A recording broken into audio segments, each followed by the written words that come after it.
This Wow. could be a huge trend now. I mean, this could be a start of something that is, because it's very smart. And, you're not going to give them, they don't have to go through real estate agents. They don't have to pay all those fees. They're just, signing over the deed for whatever to this seller. And then you're done.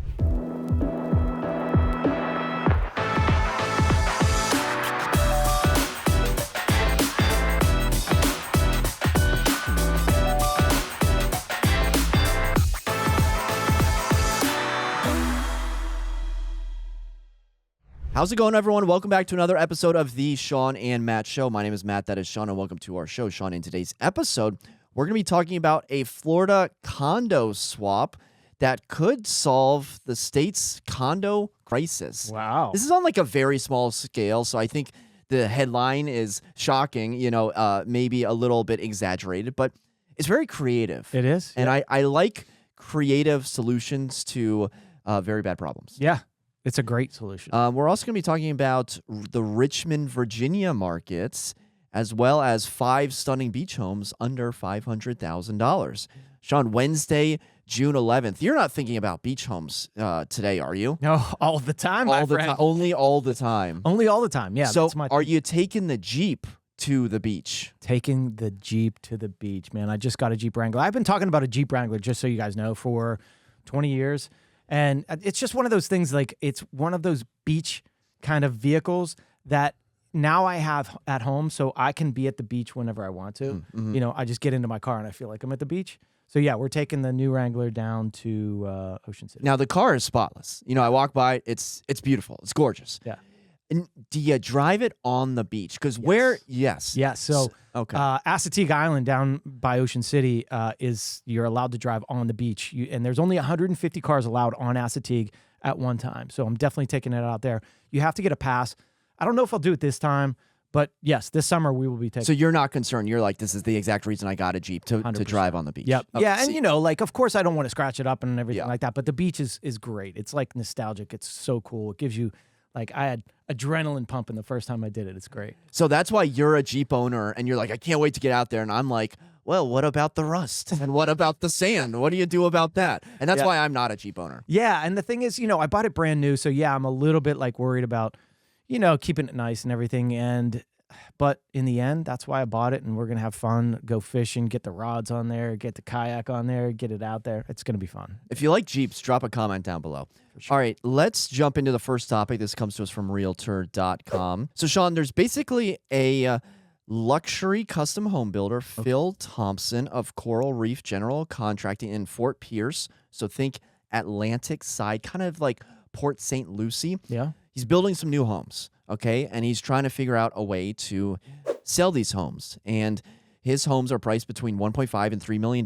And it's a lot of condo, maybe move-up home buyers that are targeting these. And he's seeing the rising condo fees. He's seeing, the insurance costs. And you can just go down the list of, if you own a condo in Florida, there's probably some things that you're struggling with, right?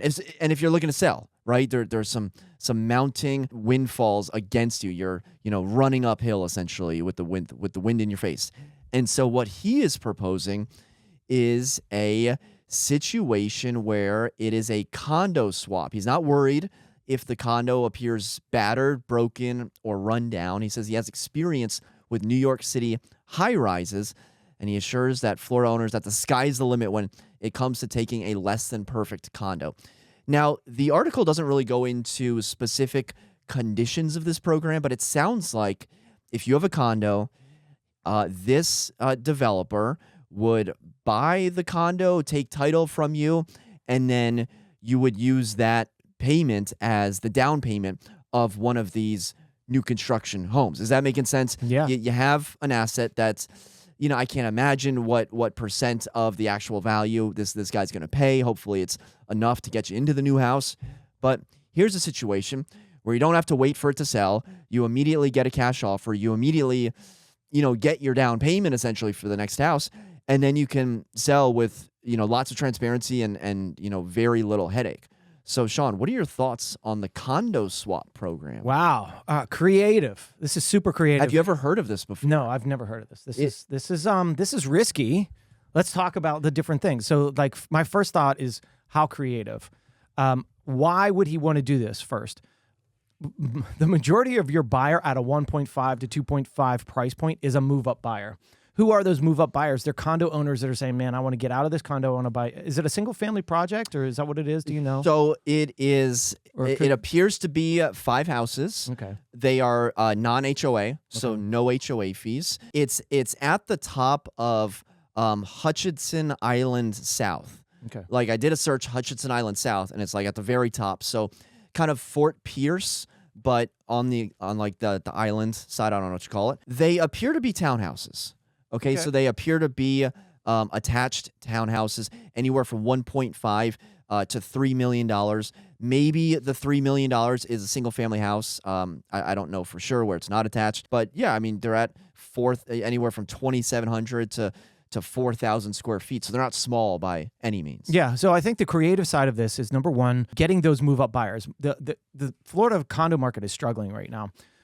Maybe he's having a difficulty selling these higher price point homes in that area. And so what is he doing? He's like, all right, well, I will go to a segment of the market that I know these people want to move. I know they want to get out of their condo. How desperate are they to move out of that condo? And maybe his are slightly higher priced and he's having difficulty because of the price point. So he's like, all right, well, what can I do creatively to get these people in where I can get them out of a bad situation and into my situation that I believe is good, but maybe it's a little, I'm just speculating on the price point, right? But what a creative way. So the one thing is, when you're a seller of a condo that you just can't sell, it's super frustrating. And not only that, condo fees are mounting. You know, the age of the building is starting to get annoying, and you're like, oh man, how much more is my condo fee going to go up when the maintenance is just rising and rising and rising? And you know, the structural side of things is one thing that condos should be afraid of and should maintain constantly. And that can get very costly, like we've seen in some situations. So the builder, knowing and coming from the condo market in New York, is experienced with the structural stuff. And he's like, that doesn't bother me. So he has the experience. That's the key here. The builder's very experienced in that realm. And not only that, he's taking a risk. The risk could be very big on these. But the thing is, there's only 5. You know, now if it was like a developer that was doing a 500 unit place or like something bigger, then that risk would be a lot higher. But 5 units, to try to sell those 5 units, it's not much risk on his side, where yes, it can be risky, but he's got to go in low and he's got to say, all right, well, what am I going to do with these 5 places that I'm going to buy or swap out? You could rent them out. You got to make sure that they're rentable, you know? Yeah, let's get into that, but let's start with the 5 that he's got to sell. Now, I'm looking on Zillow. I'm looking at the one for 1.65. Looks pretty nice. You know, pretty, man. Throw a couple pictures up there, Shawn.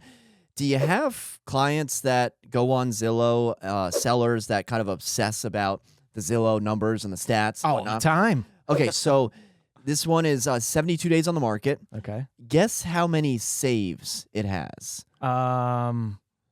600. 0. Ah!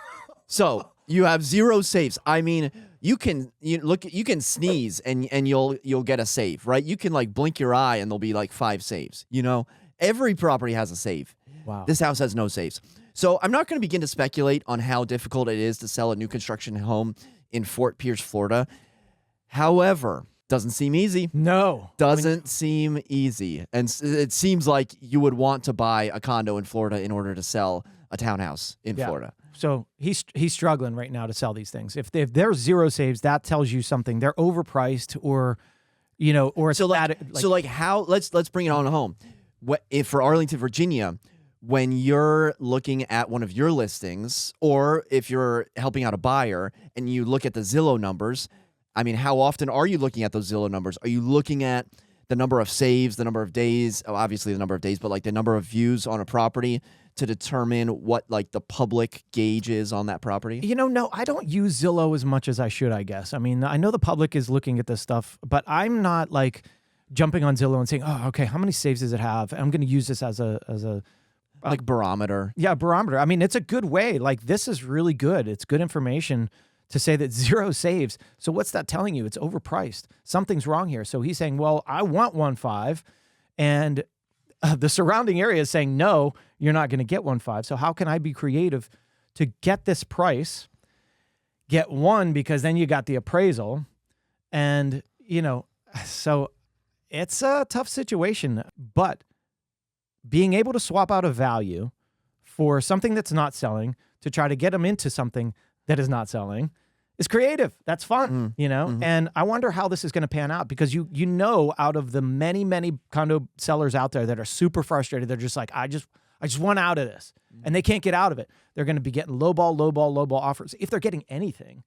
And this is a means to say, wow, I can be in a brand new place if I just give up a little bit on this side. And you never know where that value is going to go in the future in that condo. So it's a risk for the seller. So he's probably coming in a good 20% below actual value. He's got to come in low enough to make sense. But that's the thing. Like, what is the value of a Florida condo? Because a lot of people that are selling right now bought in 2020, 2021. Maybe they escalated. Maybe it went, $50,000 over the asking price.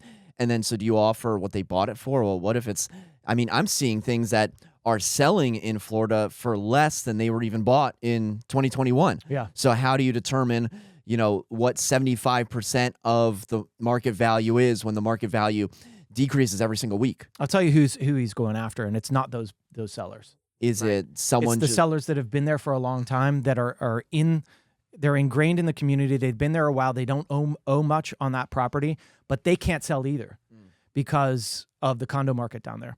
So they're willing to take a lower price than all these other people that overpaid for it over the last 2 years. Yeah, because it's a numbers game. If someone is underwater, this isn't going to solve the problem. No, it's not. So you've got to go after those people that have been there 10, 15 years that are also struggling to sell their property. They're willing to take less. They have less of a loan on that property.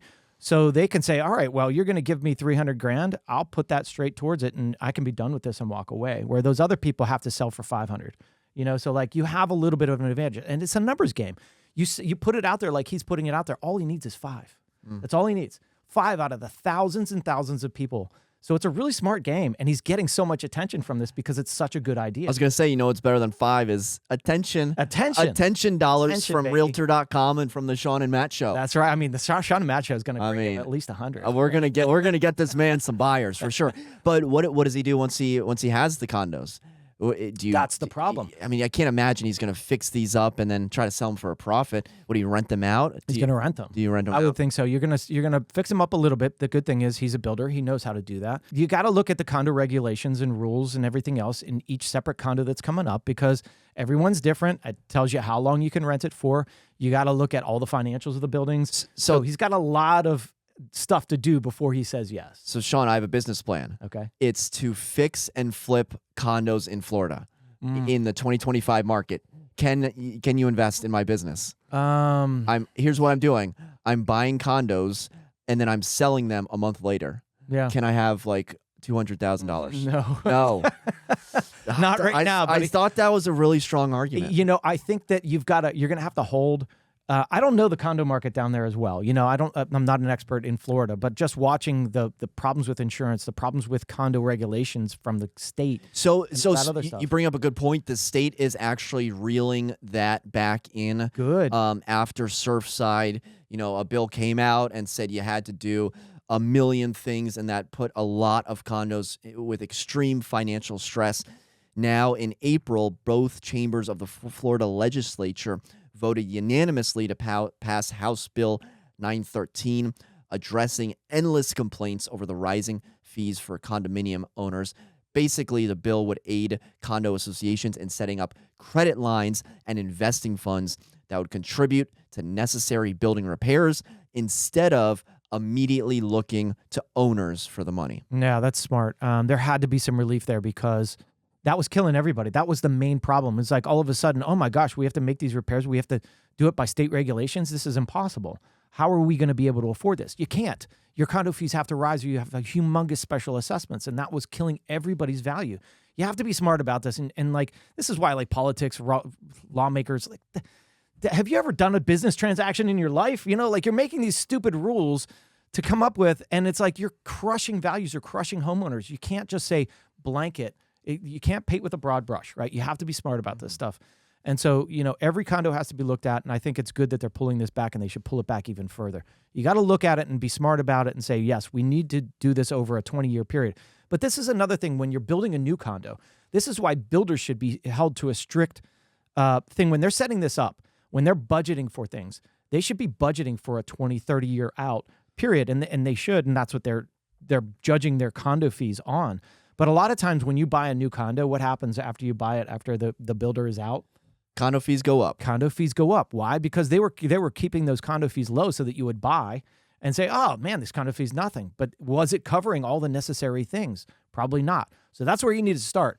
With any new projects, you got to have enough in there, Mr. Builder, to be able to gain for these projects. And not only that, collecting every month for them going forward so that, you can pay for them. So speaking of builders, I'm curious why this isn't more common. So let's say you want to buy a new home, just like you want to buy a new car. What do you do with the old car? You trade it in.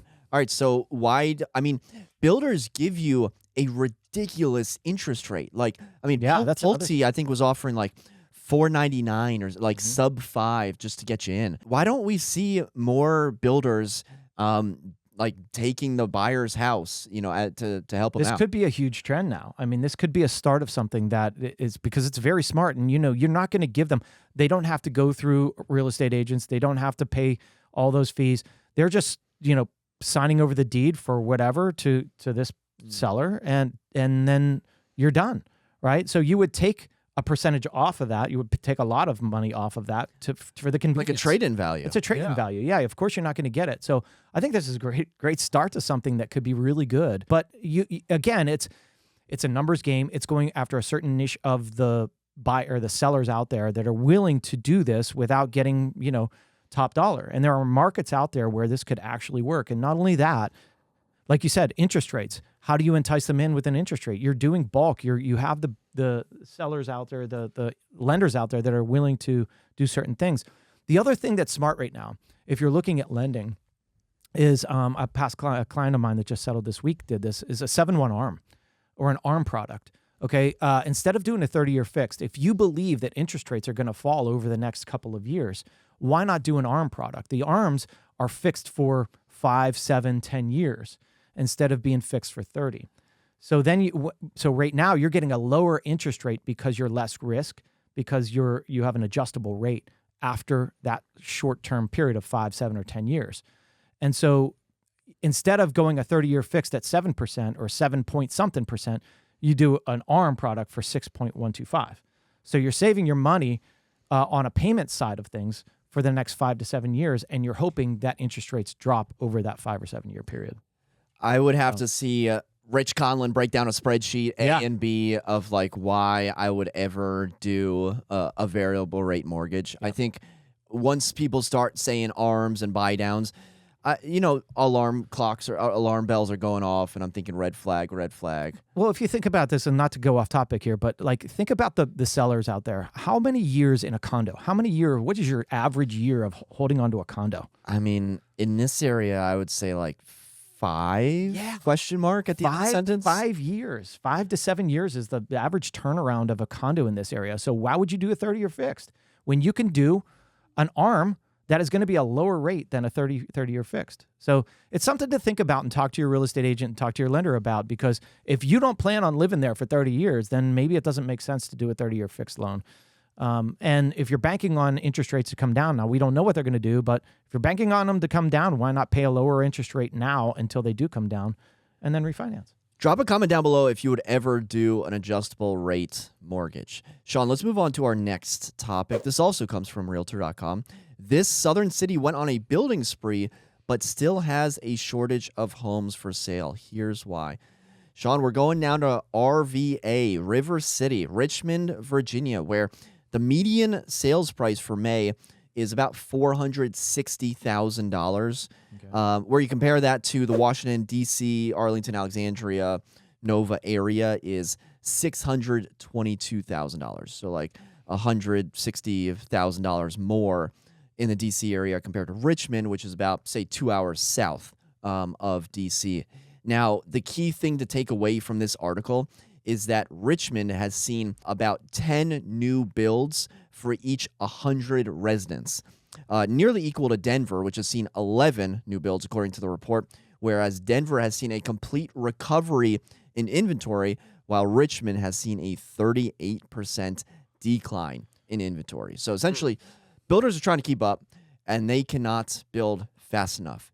Shawn, what are your thoughts on Richmond, Virginia, new construction, and quite frankly, just trying to keep pace with demand? Yeah, Richmond, Virginia is the new suburb of the DC market. I mean, that's what we talked about, right? No. That's what we talked about, the exodus of people saying, well, you know what? An hour and a half commute, 1-2 days a week, maybe I can deal with it for a property that's $200, $300, $400, $1 million less in price, right? And so there is that, again, numbers game. There's a lot of people that live here that can't afford to be here. And they're like, all right, well, if my job's going to let me get a DC salary and live in Richmond, I'm game on, right? I don't have to be there. Maybe they don't have to be there at all, right? Why wouldn't you live wherever you want? And Richmond is a spot where if you do need to get into the office and you're in DC or Arlington or some of the suburbs around DC, you can get there fairly quickly if you're going in the middle of the night. if you're going at 3 a.m. Yeah. So local agent Nate Simon of One South Realty Group said, quite frankly, about people, they can get a better deal in Richmond for the same square footage compared to the DC area, noting that many buyers telecommute so they don't have to make the 2-hour drive. Even if they go to DC twice a week, it's still very doable. I know they got the train. I know they got the express lanes. 2-hour drive, 4 hours total, 8 hours for your week. I mean, that is soul sucking. Yeah, I have 2 examples of this. A friend of mine lives in the Outer Banks. She used to commute up to Fredericksburg like twice a week. From the Outer Banks? From the Outer Banks. Like, that is a hellish drive. But she did it. Like, people are willing to do this for lifestyle changes. A client of mine that I have under contract right now, they're selling their Old Town property. They actually moved to Richmond a few years ago. And they were like, man, our house down here, we spent $950,000. We got a huge house. We got a pool in the backyard. We got this amazing lot of over an acre. They're like, this property in Northern Virginia would have been $2 million. We got it for $950. They're like, we love life, right? So like, these are the people that are like, you know what? I don't need to live in DC anymore. I don't want to pay these prices anymore. It's tough here, man. Like, the prices keep going. It's very competitive. There's a lot of cash in this market, and the prices keep going up. The interest rates have not come down. There has been no relief for people, and properties are still selling. You know, yes, our inventory has gotten higher, but it's not at catastrophic levels. It's not even to levels of pandemic levels. We're still under that by half. And so, you know, it's frustrating for people around this area to try to afford something. And so I can see why the exodus is happening and why that demand is there and why builders are struggling to keep up. So there's a Richmond local home builder, I think I'm pronouncing this right, H Hunt Homes, a lot of H's.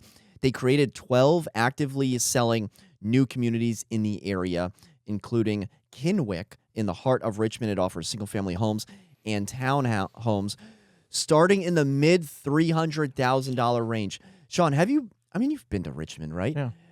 Richmond has everything. It has everything you could ever want in a city. Now, if you're like a young person, you want to be on the East Coast, okay? New York, kind of a zoo at times. Philadelphia, all right, a little rough around the edges. You know, South Carolina, all right, a little too far south. I mean, Richmond, right on 95. Right in the middle there. That's like the perfect alternative to, even if, you know, D.C., Northern Virginia, a little too expensive. Richmond is just prime to have these types of properties being sold for $299. Things going to be $499 in 3 years. Yeah. I mean, it's a good investment area. What a great opportunity for buyers. I'm sure people that live in Richmond are like, no construction. Let's keep our abandoned warehouses and, you know, our breweries. But, you know, people in Richmond, I mean, now's the time to buy in Richmond. I think so. And if you look at the location of that, you're set right between, again, like North Carolina, the Outer Banks. It's not too far from Richmond. And then you're set right between that and DC. Right, so it's probably an hour and maybe 2 hours, 3 hours to. Well, you can get to like where do you want to go? The ocean, right? What's the quickest way? Oh, I mean, Virginia Beach. Yeah, if that's the beach you choose to go to. Yeah, you can get to Virginia Beach quickly. So if you're a beach person, you can get there quickly. If you want to go to the Outer Banks, you can get there, you know, within a couple hours, and you can get up to DC within a couple hours. So there's a lot to like. Yeah, there's a lot to like about. I haven't Richmond. spent a ton of time. I've been there a few times. I haven't spent a ton of time, but I've driven through the city. It's a bigger city than you would think, right? It's a little more Hey, expensive. it's the capital of the Commonwealth. Yeah, I mean, it's. I could see you hanging out at the Fan. I could see you hanging out in Carytown. I don't know it that well, but Well, you need like a tattoo and to smoke some cigarettes and you can let's fit say right my in. band has played down there, right? Yeah. We played there years Yeah. ago, right? When I was in a band, we used to play down there, and it was a cool spot, and there were breweries and good bars and pubs, all that real close, and we had fun. It was a fun town. So. All right, we'll have to keep an eye on Richmond because I have a feeling that people in Richmond are like, no, Northern Virginia, Jeez. stay away. We do not want people from Northern Virginia, whereas people from Northern Virginia are like, everything's on sale. This is a discount town. All right, Shawn, we keep mentioning beach houses and the beach. Clearly, that's where our minds are. And that brings us to our third topic. More beach for your buck. Stunning seaside homes you can snag for under $500,000. Let's go through the list from Realtor.com. Number 1, Long Beach, Washington, priced at $450,000. This Pacific Northwest residence is located in the home of the world's longest continuous peninsula beach. I would not have guessed Washington State as the longest continuous peninsula beach. Built in 1990, 1875 square foot open floor plan. Shawn, if I'm buying a beach house, it's not going to be in Washington. It's not going to be where the nearest city is Seattle. Yeah. I'm not, when I think beach house, I don't think pine trees. I think palm trees. Exactly. And the house looks cute, I guess, but I think I'm going to be out on this. Yeah, me too. I mean, like, I'm sure it's beautiful up there, but I want water that I can go into, water and beaches that are nice and sandy. I don't know if it's rocky or maybe it's sandy. I don't know, but I want warm weather, warmer water that I can actually get into. I'm not looking at like, South Pole beaches, or cold weather beaches. That's not my thing. Maybe it's for some other people. Maybe it's great fishing, but I'll let somebody else buy the $450,000 house up in the cold. Well, then maybe this one will. Does it have air conditioning? Probably not. Yeah. Oh, yeah. From a recent episode. All right. So number 2, 129 Coachman Lane in Surfside Beach, South Carolina. Ooh. You thought I was going to say Surfside Beach, Ontario, or Surfside Beach, Alaska. Yeah. No, Surfside Beach, South Carolina. Is this Surfside Beach in the grand scheme of things? Do you know? Yes, I do. So 129 Coachman Lane, Surfside Beach. Think Myrtle's Inlet, Myrtle Beach. So North or south of Myrtle? Just south of Myrtle, Okay. North of Myrtle's Inlet. So it is a cute 3-bedroom home, just minutes from Surfside and Garden City beaches, about 1,400 square feet. Looks like a cute little house. Now, I will say you have to cross Route 17. You got to, cross basically a highway to get to the beach. I think I'd want to be a little bit closer, but I mean, come on, we're talking $359 for a 3-bedroom in Myrtle Beach. What's not to like? Yeah, I mean, I'm a buyer at this. I mean, who cares that you got to go a little? Yeah, it's not going to be on the beach, right? I mean, like on the beach is millions and millions of dollars, but you're in the town and you can walk to the beach. You can cross a highway. Okay, that kind of sucks, but for $300 and some thousand, that's a steal, and I'm all over that. So yeah, I would be a buyer on that for sure. Next up, we got 646 South Quail Run Avenue in Port Lavaca, Texas, coming in at a whopping $169,990. Shawn, do you want to buy this today? Yeah. $170,000. Why is it so cheap? Well, Alamo Beach. This very affordable 1-bedroom, tiny home, sits on 2 lots and has an RV hookup. So if it's 1 bedroom, it's a tiny home, and anything about an RV, I think I'm out. It was built in 2017, offers 644 square feet of space, but it's an open floor plan. So it feels much larger, Shawn. Yeah, I've lived in 600 square feet. Yeah. It ain't that big. It ain't that big. Was that your Old Town Yeah, spot? Old Town property was like 5. It was actually under 600. I don't want to get railed by a hurricane, and so I think I'm out on the Corpus Christi, Galveston kind of in-between area of Texas. Yeah, I don't know. I don't know Texas that much. I haven't been there enough to really. I haven't been there at all. I've been through the airport. That's it. I haven't been to Texas. Wait, have you been outside of an airport in Texas? No. You've never. So No. I don't count airports as Yeah. places. So you've never been to Texas. Crazy, isn't it? Dallas. No. I mean, here I am. I've been to Texas once. So I'm like, oh, as a Texas expert, let me tell you how. I got to travel. Once you have kids, it's a lot harder to travel So like my wife and I used to travel a lot before we had kids, and then all of a sudden, So- now we go to the same spots just for So convenience. if there was like a kids thing, where would you go for kids for Texas? What about the Alamo? Teach the kids about history. Maybe. Are they history buffs? They want to just be on the beach playing and No? making Okay. sandcastles. Well, if they want to be on the beach, there's some beaches. yeah, There's some all beaches right. down there. I mean, for $100 and some thousand for land, it doesn't seem like it still. It's like $160,000. It's not much. Yeah, it's small, but I got to learn more about the RV thing. That's the RV hookup. That scares me a little bit. All right, let's move on to the next one. We got 310 Dock Street in Pascagoula, Mississippi, priced at $339,900, basically $340. 3-bedroom residence located in the most affordable beach home destinations in the country, offering breathtaking views of the Pascagoula River. So, Shawn, you are right on the river. You got a new construction home. You're actually in the town. You're actually on cool. the river. Where some of these other homes, they're like, yeah, you gotta, you're in the town, but this one, you're in the town and you're on the water. Oh, that's kind of cool. What do you got? What do you think? That's kind of cool. Can I I've sell never you been on to Mississippi? Can I either. sell you on Mississippi? You could sell me on this. Because is there any access to that river? That's what I'm always looking at. You want the access? I want the access. I could pull a boat up to that river and look, you're right in the Gulf or wherever you like. That river connects right to the Gulf, right? Mm-hmm.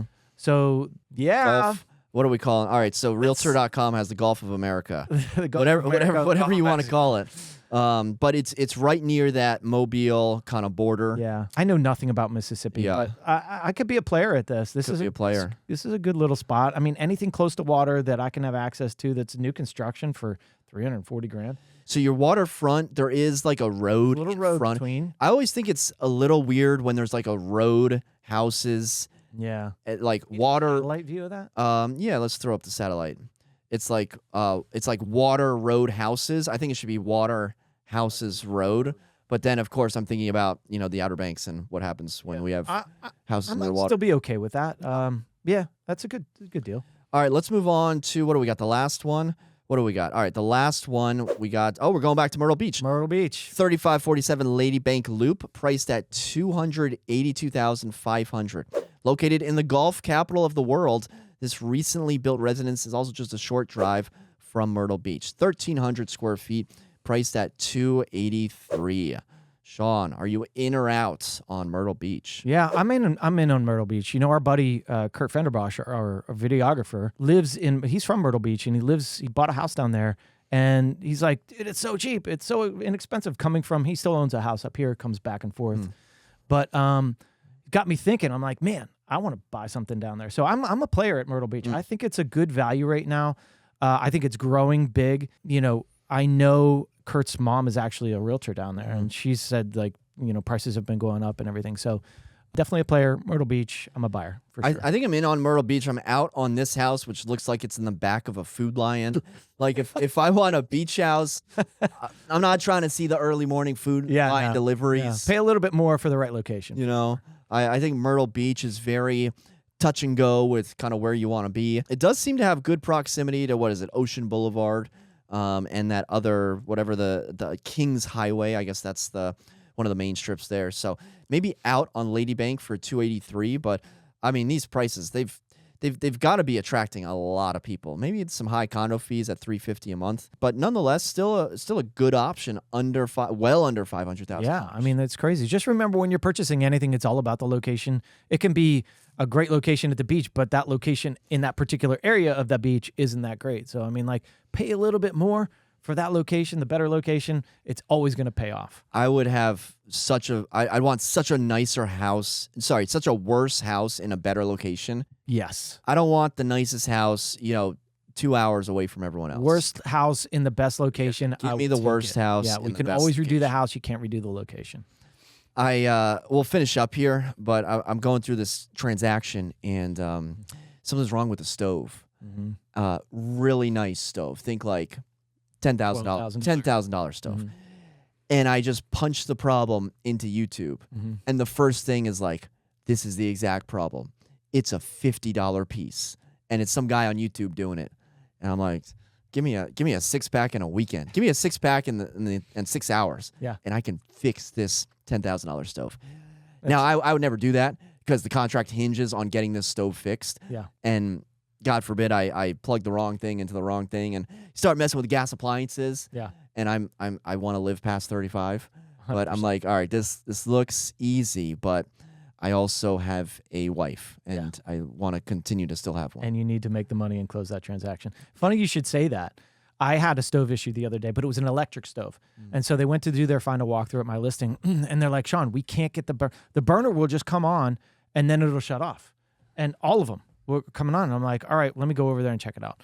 So it's a vacant property now. Staging is out, and I'm like going over there and trying it, and sure enough, you turn it on, and it turns off. And I'm like thinking, I'm like, you know what? It's an electric stove.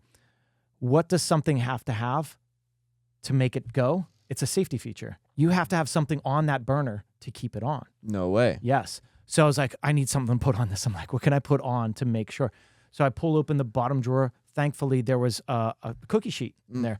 So I put it over it, and it was like almost like magnetic, right? It stuck to it, and it turned on, and it stayed on. Huh. So I was like, showed him a video. I'm like, this is the problem. It has to have a pot on there. And it's not induction. That was. Just I don't like even know. I don't know what kind it was. Feature. It might have been induction, Okay. but something to think about if you can't get that stove going. Some of these appliances are getting too smart for Yeah. their own good. Yep. Our dang washing machine, we finally had to replace it. The new one, it gives us an error code like half the time we put stuff in. It's so annoying. Washing machines, mine lasted 2 years. And they're like, again, smart, looks good. It's blue. It's dark blue. It looks really good. The thing lasted 2 freaking years. I had to replace it. They're like, to fix this is just as expensive to just get a new one. And that's what we did. We just got a freaking new one. It was horrible. Hate it. All right. Anyways. Well, Shawn and I could lambast new appliances for a very long time. Yes, we could. I think this is a good spot to end. So if you enjoyed this conversation, be sure to hit the thumbs up button, drop a comment down below. And for Shawn and myself, thank you so much for watching. Until next time, we'll see you then. Take care.